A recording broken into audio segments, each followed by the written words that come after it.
Everyone, once again I welcome you हमारे अपने channel TBTC the banyan campus के अंदर, जिसके अंदर हम मैथ्स के अलग अलग वीडियोस अपलोड कर रहे हैं। अभी जो हम लोग चैप्टर पढ़ रहे हैं वो है फाइनेंशियल प्लानिंग से रिलेटेड, और इसके प्रीवियस वीडियो में हमने देखा था कि GST कैसे बना है। तो GST का ब्रीफ इंट्रोडक्शन हमने लिया था। ब्रीफ इंट्रोडक्शन ऑफ GST के बाद हमने लिया था कि कंपोनेंट ऑफ GST क्या होते हैं, GST में जो इंक्लूड होते हैं वो। एंड लास्ट वीडियो में हमने देखा था टैक्स इनवॉइस कैसे बनता है, और हमने जो टैक्स इनवॉइस देखा था वो देखा था हमने गुड्स का।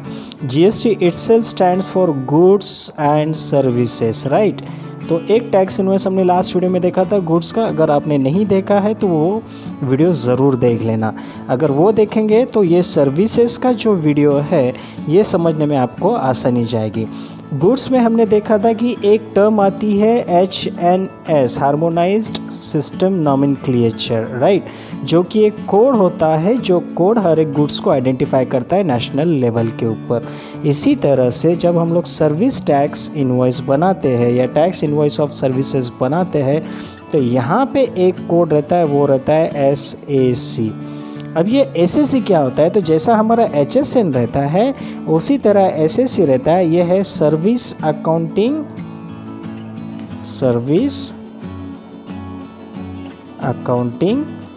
Code, right. ये क्या रहता है, सर्विस अकाउंटिंग कोड होता है, जो कि एक यूनिफॉर्म कोड होता है।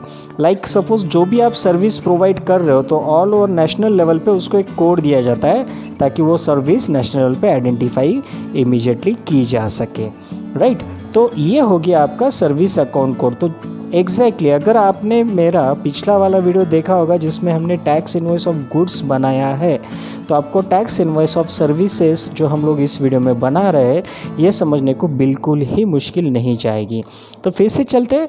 जब हम लोग टैक्स इनवॉइस बनाते हैं तो अपर जो पार्ट रहेगा आपके टैक्स इनवॉइस का वो क्या रहेगा, अपर पार्ट में पूरे डिटेल आएंगे आपके इनवॉइस बनाने वाले पर्सन के, जो आप इनवॉइस जहाँ से ले रहे हो। जैसे गुड्स का हम लोग टैक्स इनवॉइस बनाते हैं तो वहाँ पे हम लोग उसके पूरे आइटम्स डालते हैं, उसके डिटेल्स डालते हैं। तो सबसे पहले हम लोग उसका डिटेल रहता है ऊपर के कॉलम में। तो यहाँ पे भी जो सर्विस प्रोवाइड कर रहा है उसके डिटेल रहेंगे। यहाँ पे क्या रहेगा, लाइक फॉर एग्जांपल उसका नाम रहेगा। सपोज आप कहीं से सर्विस ले रहे हो, लाइक फूड जंक्शन बोल के डाल देते, राइट। फूड जंक्शन वाले से आप कुछ तो भी खाना खा रहे हो वहाँ के ऊपर, तो यहाँ उसका एड्रेस रहेगा, राइट। उसका जो भी एड्रेस डिटेल एड्रेस रहेगा, यहाँ पे उसका फ़ोन नंबर रहेगा, यहाँ पे उसका ईमेल आईडी रहेगा, जो भी डिटेल्स है वो यहाँ पे पूरा लिख देगा, राइट। उसके बाद वो एक इनवॉइस नंबर बनाएगा। आप चाहे तो नीचे लिख सकते हो या यहाँ पे लिख सकते हो। आप कहाँ पे invoice number, GSTIN number, invoice date लिख रहे हो ये इम्पोर्टेंट नहीं है। इम्पॉर्टेंट ये है कि वो चीज़ें मेंशन होनी चाहिए, बिकॉज अगर GSTIN नंबर नहीं रहेगा तो आपका इनवॉइस नहीं बनेगा। तो यहाँ पे आएगा, समझो GSTIN नंबर आपका, राइट। यहाँ हो गया आपका इनवॉइस नंबर हो गया, और यहाँ पे उसने डाल दी इनवॉइस डेट, ठीक है। तो ये इनवॉइस डेट, यहाँ पे आ गया आपका इनवॉइस नंबर, और यहाँ पे आ गया GSTIN नंबर। GSTIN नंबर कितने डिजिट का रहता है, 15 डिजिट्स का,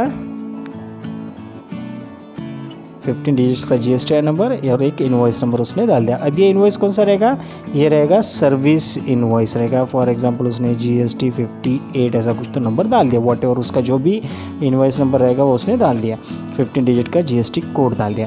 अब नीचे जो कॉलम्स आएंगे वो कौन से कॉलम्स आएंगे, एक चीज़ याद रखना, आपका सीरियल नंबर ये कॉलम फिक्स है।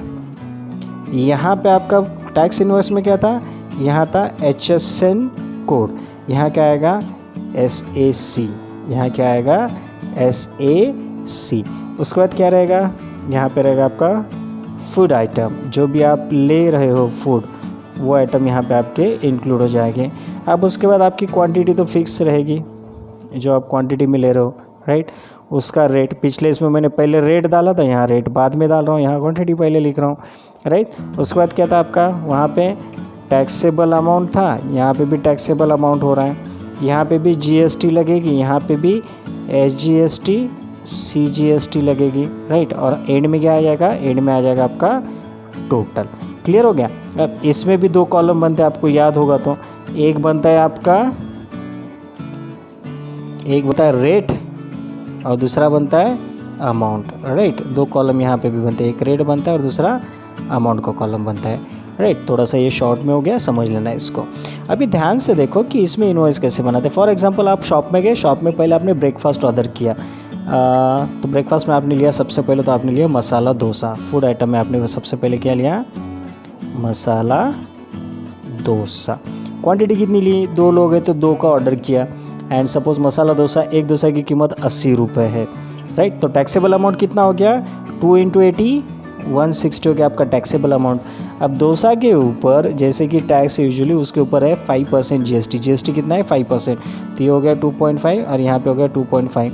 तो 160 का 2.5 कितना हो गया आपका 3 रुपीज़ हो गया, राइट।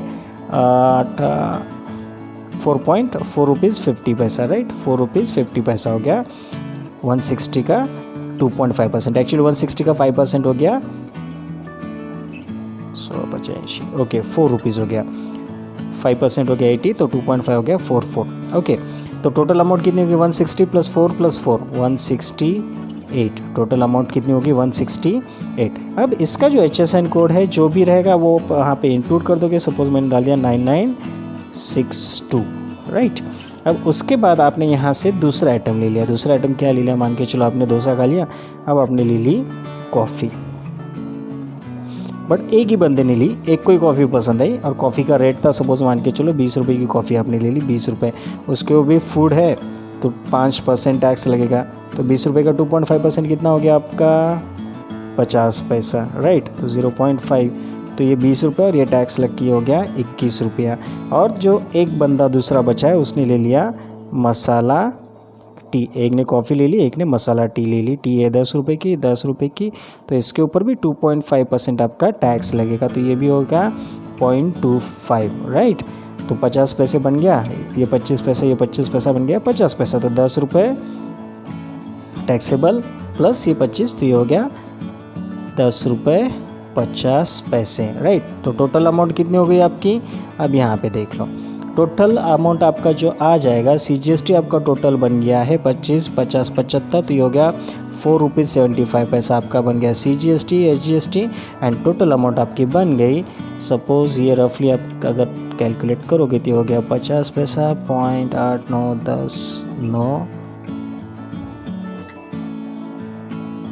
199 रुपीज़ 50 पैसा, ये हो गया आपके टोटल और समेशन। अब इसके HSN कोड जो भी रहेंगे वो ऑटोमेटिकली सपोज आ जाएंगे। अब मान के चलो मैंने इसको 162 डाला, इसको 1 डाला, इसको 63 डाला, बट जो HSN कोड एक्चुअली फीड रहेंगे कंप्यूटर में वो SSC के ऑटोमेटिकली आ जाएंगे। मैं यहाँ HSN बोला, सॉरी, सर्विस कोड्स जो रहेंगे, सर्विस अकाउंटिंग कोड, वो ऑटोमेटिकली आ जाते हैं बिकॉज वो सॉफ्टवेयर में ऑलरेडी फील्ड होता है। तो इस तरह से आपका क्या बना, इस तरह से आपका बना सर्विस टैक्स इनवॉइस और टैक्स इनवॉइस ऑफ सर्विसेज। जैसे टैक्स इनवॉइस ऑफ बिजनेसेस का बनता है गुड्स का, उसी तरह से इसका भी बना। और ये टैक्स इनवॉइस है B2C, बिजनेस टू कस्टमर का टैक्स इनवॉइस है, राइट। तो यहाँ पे भी अगेन जो सप्लायर है या जो सर्विस दे रहा है, सर्विस प्रोवाइडर, उसका नेम और उसका एड्रेस, फ़ोन नंबर, फलाना दिन का पूरे डिटेल्स आएंगे। GSTIN एक इम्पॉर्टेंट चीज़ है, यानी उसके डिटेल्स पर्सनल, GSTIN का डिटेल्स, इनवॉइस नंबर ज़रूरी है और इनवॉइस डेट ज़रूरी है। नीचे कॉलम्स क्या आएंगे, service number, SSC number, food items, quantity, rate, taxable amount. मैंने taxable amount last tax invoice में अच्छे से समझा के दिया है। उसके बाद GST में SGST, CGST, 2 कॉलम, एक रेट ऑफ SGST, एक है रेट ऑफ CGST और उसका रुपीज़ में कन्वर्जन। और टोटल में क्या रहेगा, टोटल रहेगा आपका taxable amount plus SGST plus CGST और taxable amount plus total GST, ये रहेगा आपका टोटल अमाउंट में आएगा, वो आइटम का टोटल हो जाएगा। एंड ओवरऑल समेशन आपका नीचे आ जाएगा, यहाँ पे रहेगा ओवरऑल समेशन। तो इस तरह से सर्विस इनवॉइस बनाया जाता है। आपको एग्ज़ाम में एक आधा क्वेश्चन देके आपको एक सर्विस इनवॉइस बनाने को वो लोग बोल सकते हैं, या टैक्स इनवॉइस ऑफ गुड्स और टैक्स इनवॉइस ऑफ सर्विसेज बनाने को बोल सकते हैं। इसलिए मैंने 2 अलग अलग वीडियोस में, एक वीडियो में टैक्स इनवॉइस ऑफ गुड्स और एक वीडियो में मैंने टैक्स इनवॉइस ऑफ सर्विसेज आपको एक्सप्लेन करके दिया है। ध्यान से देखिए, अंडरस्टैंड कीजिए, और अगर वीडियो पसंद आया तो फटाक से लाइक करना मत भूलना, बिकॉज कई बार लोग देख के चले जाते हैं बट वीडियो लाइक नहीं करते।